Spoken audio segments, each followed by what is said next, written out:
අද මම මේ වීඩියෝෙන් කතා කරන්න යන්නේ මෙන්න මේ Apple iPhone 16 එක ගැන. ඉතින් ඔය Apple iPhone 16 එක ගන්න හිතාන ඉන්න කෙනෙක් නම් මේ වීඩියෝ කාලට ගොඩක් වැදගත් වෙයි. මොකද අද අපි මේ ෆෝන් එක සම්බන්ධයෙන් කතා කරන්න තියෙන හැමදේම මම දන්න කියන හැමදේම වත් එක්ක කතා කරන්න තමයි යන්නේ. ඒ වගේම Apple iPhone 15 එකත් එක්කත් අපි මේ ෆෝන් එක කම්පෙයාර් කරලා බලමු මොනවද වෙනස්කම් වෙලා තියෙන්නේ කියලා. ඉතින් වීඩියෝ එක වෙනකම් බලන්න තෝරවට මෙන්න මේ ෆෝන් එක සම්බන්ධයෙන් හොඳ මට්ටමක අදහසක් ගැනීම හැකියාවක් තියෙනවා. ඉතින් එහෙනම් වැඩි කතා නැතුව අද වීඩියෝ එක ඉක්මනින් පටන් ගමු. ගිහින් බලමු මෙන්න මේ Apple iPhone 16 එක මොන වගේ ස්මාර්ට්ෆෝන් එකක්ද කියලා. ඉතින් මෙන්න මේ ෆෝන් එක සම්බන්ධයෙන් කතා කරද්දී අපිට මේක සාමාන්‍ය ලංකාවේදී සෙකන්ඩ් හෑන්ඩ් මාකට් එකෙන් ගන්නවා නම් එමේ 1,85,000කට වගේ ගන්න පුළුවන් වෙනවා. ඉතින් මේකේ 128GB යන version එක තමයි අපිට ඒ ගන්න පුළුවන් වෙන්නේ. ඉතින් මේකේම brand new version එකක් තාම තියෙනවා. ඒක ගන්නවා නම් එහෙම අපිට 2,12,000 වගේ තමයි brand new මේ ෆෝන් එක ගන්න පුළුවන් වෙන්නේ. ඉතින් රුපියල් 30,000 වගේ price cap එකක් තියෙනවා මෙන්න මේක අතරේ. ඔයා 256GB version එක ගන්නවා නම් එහෙම මීට වඩා price එක වැඩි වෙන්න පුළුවන්. ඉතින් මේක Apple ගේ 2024 අවුරුද්දේ ආපු flagship එක. මේකේ ලොකුම වෙනසක් වෙලා තියෙනවා මේකේ ඩිසයින් එකේ.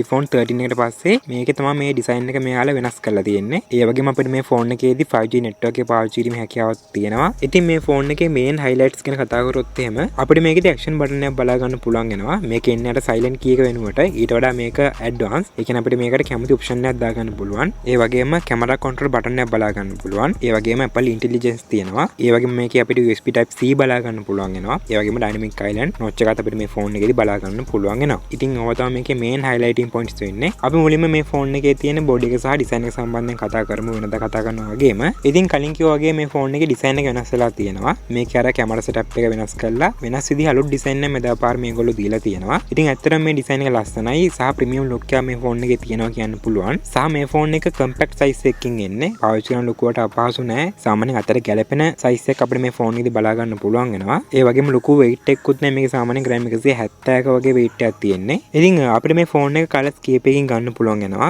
ඒ තමයි මෙන්න මේ pink, ඒ වගේම black, white, teal, ultramarine කියන මෙන්න මේ කලර්ස් පහ. මේ කලර්ස් පහෙන් ඔයාලට කැමති කලර් එකකින් මෙන්න මේ ෆෝන් එක ගන්නකොට ගන්න පුළුවන් වෙනවා. මේ ෆෝන් එකේ දීලා තියෙන ප්‍රොටෙක්ෂන්ස් ගැන කතා කරද්දී අපිට මේ ෆෝන් එකේදී ceramic shield glass වලින් ආරක්ෂා කරපු glass front එකක් බලා ගන්න පුළුවන්. ඒ වගේම glass back side එකක් බලා ගන්න පුළුවන්. ඒ වගේම aluminium frame එකක් අපිට මේ ෆෝන් එකේ ප්‍රොටෙක්ෂන් විදියට බලා ගන්න පුළුවන්. සහ අපිට මේ ෆෝන් එකේ තවත් IP68 වලින් water resistant certificate එකකුත් බලා ගන්න පුළුවන්. ඒකෙන් අපිට පුළුවන් මේ ෆෝන් එක වතුර ඇතුළේ දාලා පාවිච්චි කරන්න. එයාලා කියන විදිහට මේ ෆෝන් එක මීටර් 6ක ගැඹුරින් විනාඩි 30ක් වතුර තිබ්බත් ෆෝන් එකට කිසිම water damage එකක් වෙන්නේ නැල්ලු. ඒ වගේම SIM ගැන කතා කරද්දී අපිට මේ ෆෝන් එකේදී nano SIM එකක් සහ eSIM දෙකක් එකපාර දාලා පාවිච්චි කිරීමේ හැකියාවක් තියෙනවා. ඒ වගේම මේ ෆෝන් එකේ ඩිස්ප්ලේ එක සම්බන්ධව කතා කරොත් එimhe මේකේදී අපිට බලා ගන්න පුළුවන් වෙන්නේ අඟල් 6.1ක Super Retina HDR OLED display panel එකක්. ඉතින් මෙන්න මේ ඩිස්ප්ලේ එකේදී අපිට HDR10 බලා ගන්න පුළුවන්, Dolby Vision බලා ගන්න පුළුවන් සහ 201 brightness level එකක් නැත්නම් nits level එකකුත් අපිට මේ ෆෝන් එකේදී බලා ගන්න පුළුවන් වෙනවා. ඒ වගේම 2556ට 1179 කියන resolution එකකුත් අපිට මේ ෆෝන් එකේදී බලා ගන්නත් පුළුවන් වෙනවා. ඉතින් මේ ඩිස්ප්ලේ සම්බන්ධව කතා කරොත් ඇත්තටම මාර්ම superior quality display panel එකක් කියන්න පුළුවන්. මේකේදී අපිට accurate colors බලා ගන්න පුළුවන් වෙනවා. ඒ වගේම මේක HDR10 තියෙන හින්දා අපිට HDR වලින් content එකක් play කරද්දී ගොඩක් හොඳ මට්ටමක experience එකක් ගැනීමේ හැකියාවක් තියෙනවා. ඒ වගේම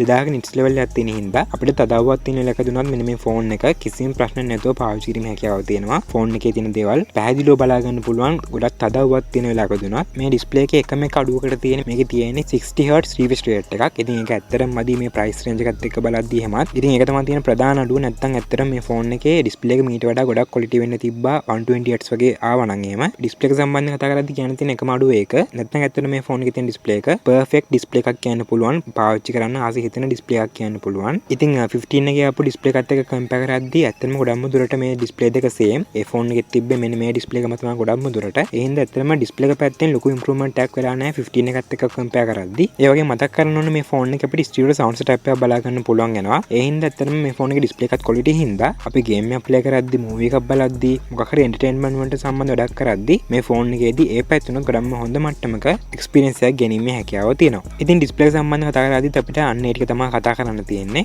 දැන් බලමු මේ ෆෝන් එකේ තියෙන ප්ලැට්ෆෝම් එක පැත්ත සම්බන්ධව. ඉතින් මේකේ OS එක වෙන්නේ මේක රිලීස් වෙද්දී එන්නේ iOS 18. ඒ වගේම අපිට මේ ෆෝන් එක මේ වෙද්දී latestම iOS 26.2 වෙනකම්ම අප්ඩේට් කිරීමේ හැකියාව තියෙනවා. ඉතින් දැන් වෙනකම් විතරක් නෙමෙයි තව අවුරුදු 5කට උනත් මේ ෆෝන් එකේ අප්ඩේට්ස් එනවා. සාමාන්‍ය අපිට මේ ෆෝන් එක 2029 2030 වෙනකම් උනත් අප්ඩේට් එක පාවිච්චි කිරීමේ හැකියාවක් තියෙනවා. ඒ හින්දා දැන් ඔයාලට මේ ෆෝන් එක ගත්තොත් අවුරුදු කිහිපයක්ම අප්ඩේට්ස් එක පාවිච්චි කිරීමේ හැකියාව තියෙනවා. ඉතින් අවුරුදු ගාණක් අප්ඩේට්ස් එක iPhone එක පාවිච්චි කරන හිතාන ඉන්න කෙනෙක්ට මෙන්න මේ ෆෝන් එක ගොඩක්ම හොඳ suitable smartphone එකක්. තව අවුරුදු කිහිපයකට මනුතෙන් එන features, ඒ වගේම මනුතෙන් එන apps සහ games අපිට මේ ෆෝන් එකේදී පාවිච්චි කිරීමේ හැකියාව හැකියාව තියෙනවා. ඒ වගේ මේ ෆෝන් එකේ තියෙන chipset එක සම්බන්ධව කතා කරොත් මේකේ තියෙන්නේ Apple A18 කියන 3 nanometer chipset එක. ඉතින් මේක මාරම powerful chipset එකක්. ඉතින් iPhone 15 එකත් එක්ක compare කරද්දී මේ ෆෝන් එකේ performance මාරම improve වෙලා තියෙනවා. ඒකට වැඩිය සෑහෙන හොඳ මට්ටමක වැඩි performance එකක් අපිට මෙන්න මේ 16 එකෙන් ගන්න පුළුවන්. ඒ වගේම extra core CPU එකක් වගේම Apple ලගේ GPU එකක් වෙච්ච 5 core graphics එකේ GPU එකකුත් අපිට මේ ෆෝන් එකේදී බලා ගන්න පුළුවන් වෙනවා. ඉතින් මේ ෆෝන් එකේ performance සම්බන්ධව කතා කරද්දී කතා කරන දෙයක් ඇත්තටම නෑ. මාරම හොඳ powerful performance එක මේ ෆෝන් එකේ තියෙනවා. games වලට වගේම multitasking වලට heavy apps පාවිච්චි කරන්න මේ වගේ ඕනම වැඩකට අපිට මේ ෆෝන් එකේ තියෙන performance ඇත්තටම ප්‍රමාණවත්. සාමාන්‍ය අපිට App Store එකේ තියෙන හැම app එකක්ම හැම game එකම මේ ෆෝන් එකේ කිසිම අවුලක් නැතුව පාවිච්චි කිරීමේ හැකියාවක් තියෙනවා. ඉතින් gaming වලට වගේම heavy usage එකකට ඔයාලා මේ ෆෝන් එක බැලුවා නම් එහෙම ඔයාලට ගියාට කිසි ප්‍රශ්නයක් නෑ. ඉතින් iPhone 15 එකත් එක්ක compare කරද්දී මම කලින් කිව්වා වගේම මේකේ මාරම හොඳ performance එකක් තියෙනවා. ඒකට සාපේක්ෂව වැඩි performance එකක් අපිට මෙන්න මේ iPhone 16 එකෙන් අනිවාර්යයෙන්ම ගන්න පුළුවන් වෙනවා. ඒ වගේම මේ ෆෝන් එකේ RAM එක සම්බන්ධව කතා කරොත් එහෙම අපිට මේ ෆෝන් එකේදී version 3ක් බලා ගන්න පුළුවන්. මෙතෙන්දී 8GB RAM එක එක්ක 128GB version එක බලා ගන්න පුළුවන්. ඒ වගේම 8GB RAM එක එක්ක 256GB version එක බලා ගන්න පුළුවන්. ඒ වගේම 8GB RAM එක එක්ක 512GB version එක බලා ගන්නත් පුළුවන් වෙනවා. ඉතින් මෙන්න මේ version 3න් ඔයාලට කැමති version එකකින් මෙන්න මේ ෆෝන් එක ගන්න පුළුවන්. මේ version එක මත ෆෝන් එකේ තියෙන price එක අඩු වැඩි වෙනවා. ඉතින් මේකේ RAM management එකත් මාරම හොඳ මට්ටමක තියෙනවා. අපිට app එකක් පැය 2-3ක් වුණත් මේ ෆෝන් එකේ RAM එකේ තියාගන්න පුළුවන්. restart නොවි. ඒ හින්දා සෑහෙන හොඳ RAM management එක මේ ෆෝන් එකේ තියෙනවා කියන්න පුළුවන්. ඒ වගේම මේකේ 8GB RAM එකක් තියෙන හින්දා අපිට මේකෙදී Apple Intelligence පාවිච්චි කිරීමේ හැකියාවක් තියෙනවා. Apple ලගේ AI features කීපයක්ම මෙන්න මේ ෆෝන් එකේදී අපිට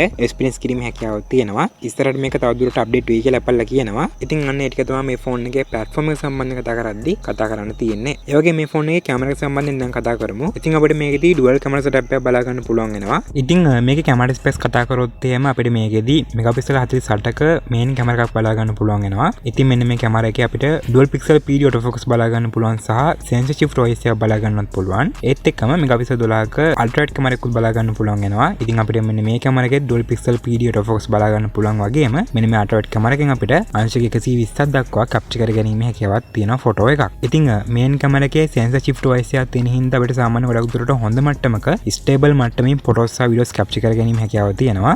ඒ වගේම මෙන්න මේ ෆෝන් එකෙන් අපිට 4K videos maximum 60 fps වලින් HDR පාවිච්චි කරලා Dolby Vision පාවිච්චි කරලා සහ stereo sounds එක්ක record කර ගැනීම හැකියාවක් තියෙනවා. ඉතින් මේ ෆෝන් එකෙන් capture කරන photos වල colors, ඒ වගේම highlights, ඒ වගේම details, ඒ වගේම dynamic range එක මේ දවල් සෑහෙන හොඳ මට්ටමක තියෙනවා. ඒ වගේම portrait images වල editation එක උනත් මාරම හොඳයි. ඉතින් අපිට මේකේ cinematic බලා ගන්නත් පුළුවන්. ඒ වගේම ගොඩක් හොඳ low light performance එක මේ ෆෝන් එකේ තියෙනවා. ඒ හින්දා අපිට කළුවරේ උනත් ගොඩක් හොඳ මට්ටමක පැහැදිලි ෆොටෝ එකක් මෙන්න මේ ෆෝන් එකෙන් ගන්න පුළුවන්. ඉතින් photos වල focus එකක් දෙන කෙනෙක්ට natural colors වලින් ලස්සන photos මෙන්න මේ ෆෝන් එකෙන් capture කර ගැනීම හැකියාවක් තියෙනවා. ඉතින් ඇත්තටම professional මට්ටමේ photos අපිට මෙන්න මේ ෆෝන් එකෙන් ගන්න පුළුවන් settings එකමත් එහා මෙහා කරලා. ඉතින් මේ ෆෝන් එකේ photos පැත්තටත් වැඩිය video පැත්ත මාරම හොඳයි. මොකද අපිට මෙන්න මේ ෆෝන් එකෙන් මම කලින් කිව්වා වගේම 4K වලින් 60 fps වලින් videos ගන්න පුළුවන්. ඉතින් මේකෙන් ගන්න videos මාරම stable, මාරම smooth. ඒ වගේ මේ ෆෝන් එකෙන් record කරන videos වල sound quality උනත් ගොඩක්ම හොඳ මට්ටමකින් අපිට බලා ගන්න පුළුවන්. ඉතින් videos පැත්තට බර කෙනෙක්ට මේ ෆෝන් එකට ගියාට කිසිම අවුලක් වෙන්නේ නැහැ. අපිට මේකෙන් ගොඩක් හොඳ මට්ටමක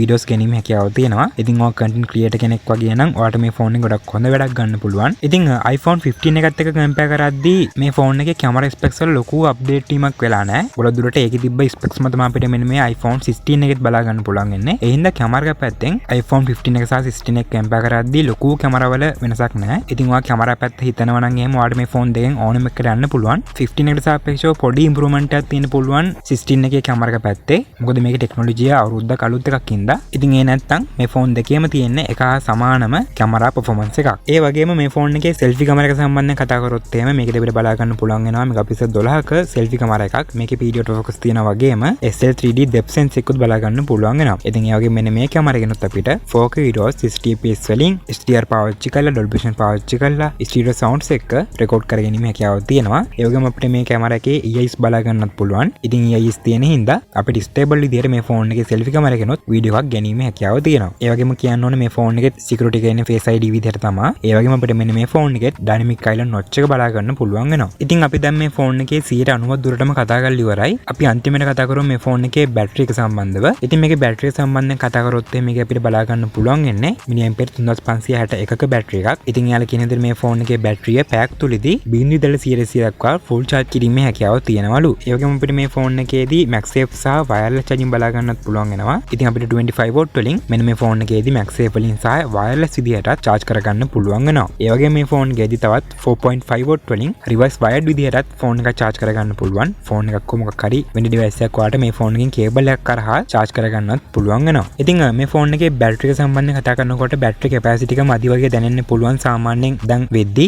හැබැයි Apple ලගේ software optimization එකත් එක්ක සාමාන්‍යයෙන් අපිට මේ ෆෝන් එක වැඩි කාලයක් පාවිච්චි කිරීමේ හැකියාවක් තියෙනවා. ඔයා normal user කෙනෙක් නම් ඔයාට සාමාන්‍යයෙන් මේ ෆෝන් එක දවසක් වගේ අනිවාර්යයෙන්ම පාවිච්චි කරන්න පුළුවන් වෙනවා. ඔයා ටිකක් heavy user කෙනෙක් නම් ඒ කියන්නේ camera එකෙන් photos videos ගන්නවා නම් games වගේ play කරනවා නම් දවස් 30ක් වගේ social media පාවිච්චි කරනවා නම් එහෙම සාමාන්‍ය දවසට දෙපාරක් වගේ charge කරගන්න සිද්ධ වෙයි. ඉතින් ඒක මට හරියටම sure කරන්න බෑ මොකද ඔයා පාවිච්චි කරන විදිහනෝ තමයි ෆෝන් එකේ තියෙන battery එක බහලා යන්නේ. average ගත්තොත් එහෙම normal user කෙනෙක්ට මේ ෆෝන් එකේ battery අනිවාර්යයෙන්ම එක දවසක් එක charge එකකින් ඇද ගන්න පුළුවන් වෙනවා. ඉතින් ෆෝන් එකේ battery සම්බන්ධව කතා කරනකොටත් අපිට අන්න ඒ ටික තමයි කතා කරන්න තියෙන්නේ. ඉතින් ඔන්න නම් අපි කතා කරේ මෙන්න මේ Apple ලගේ Apple iPhone 16 එක සම්බන්ධව. ඉතින් මම හිතනවා දැන් ඔයාලට මේ ෆෝන් එක ගැන හොඳ මට්ටමක අදහසක් ඇවිල්ලා ඇති කියලා. ඉතින් දැන් ඔයාලට තීරණය කරන්න පුළුවන් Apple iPhone 16 එකක් ගන්නවද නැද්ද කියන එක සම්බන්ධව. ඉතින් 15 එකත් එක්ක කම්පෙයාර් කරොත් මේ ෆෝන් එකේ ඉම්ප්‍රූව්මන්ට් තමයි එකක් මේ ෆෝන් එකේ අලුත් ඩිසයින් එක බලා ගන්න පුළුවන්. ඒ වගේම මේකෙදි අපිට අලුත් OS එකක් බලා ගන්න පුළුවන් වෙනවා. ඒ කියන්නේ 15 එකට සාපේක්ෂව අපිට මේක අවුරුද්දක් දෙකක් වැඩිපුර පාවිච්චි කරන්න පුළුවන්. ඒත් එක්කම 15 එකට සාපේක්ෂව මේ ෆෝන් එකේ ගොඩක්ම හොඳ මට්ටමක performance එක බලාපොරොත්තු වෙන්නත් පුළුවන් වෙනවා. ඒ වගේම 15 එකට සාපේක්ෂව මේ ෆෝන් එකේ battery capacity එක චුට්ටක් විතර වැඩි වෙලක් තියෙනවා. ඉතින් ඔන්න ඔය දේවල් තමයි 15 එකත් එක්ක බලද්දි මේ ෆෝන් එකේ improve වෙලා තියෙන්නේ. ඉතින් මෙන්න මේ improvements වලට එච්චර වැදගත් නැත්නම් එහෙම ඔයාලට 30000ක් අඩුවෙන් ගෙදන් කරලා 15 එකට යන්න පුළුවන්. මොකද 15 එකේ සහ 16 එක දෙකම brand new ගන්නවා නම් හෝ second hand ගන්නවා නම් මේ දෙකේම price range එක තියෙන්නේ රුපියල් 30000ක් gap එකකින්. ඉතින් එහෙනම් උඩ තීරණය කරන්න පුළුවන් 30000ක් වැඩිපුර වියදම් කරලා මේකට යනවද නැත්නම් අඩුවෙන් වියදම් කරලා 15 එකක් ගන්නවද කියලා. ඉතින් ඔයාලට 15 එක සම්බන්ධයෙන් විස්තර දැනගන්න ඕන නම් එහෙනම් මම මීට කලින් 15 එක ගැන වීඩියෝ එකක් කරා channel එකේ. ඔයාලට දැන් පේන්නේ අන්න ඒ වීඩියෝ එක. ඉතින් මේකේ link එක මම පස්සේ description එකේ දාලා තියන්නම්. ඉතින් එන මොකද දැන් මෙන්න මේ ෆෝන් එක සම්බන්ධව පාලින් කමෙන්ට් එකක් දාලා කියන මතක් කරන්න එපා. ඒ වගේම ඔයාලට මොකක් හරි තවත් ප්‍රශ්නයක් තියෙනවා නම් අනිවාර්යෙන් පාලින් කමෙන්ට් එකක් දාලා අහන්න මම ඔයාලට reply එකක් දෙන්නම්. ඒ වගේම ඉස්සරහට එන්න ඕනේ වීඩියෝස් මොනවද කියලාත් පාලින් කමෙන්ට් එකක් දාන්න. Apple phone හෝ comparison videos හෝ මොකක් හරි ඔයාලට අවශ්‍ය වීඩියෝ එකක් තියෙනවා නම් පාලින් කමෙන්ට් එකක් දාන්න. ඒ වගේම Apple iPhone 16 එකක් ගන්න හිතන ඉන්න වගේ යාළුවෙක් ඉන්නවා නම් අන්නයට දැනගන්න මෙන්න මේ වීඩියෝ එක share කරන්න. ඒ වගේම ඔයා අපේ channel එක වීඩියෝ බලන්නේ පාලින් පාන්න එහෙම අපේ channel එක කතා කරන්නේ මේ වගේම smartphones වලට සම්බන්ධ වෙච්ච videos. ඒ කියන්නේ මේ වගේ Apple phones ගැන, comparison videos ගැන, Android phones ගැන, ලංකාවේ ගන්න පුළුවන් ගණන් අඩු phones ගැන මේ වගේ phones වලටම සම්බන්ධ වෙච්ච videos වලට අපේ channel එකේදී බැලීමේ හැකියාව තියෙනවා. ඉතින් ඔය phone සම්බන්ධයෙන් interesting කෙනෙක් නම් අපේ channel එකෙන් දාන videos වලට වැදගත් කියලා හිතෙනවා නම් අදගෙන අපේ වීඩියෝ එක හොඳයි කියලා හිතෙනවා නම් අපිට ගන්න පොඩි support එකක් විදියට channel එක subscribe කරලා support එකක් දෙන්නත් අමතක කරන්නත් එපා. එහෙනම් අපි මේ වගේ තවත් phone එක සම්බන්ධයෙන් කතා කරපු වීඩියෝ එකකින් ඉක්මනටම හම්බෙමු. එතකන් ඔයාලට සුබ දවසක්.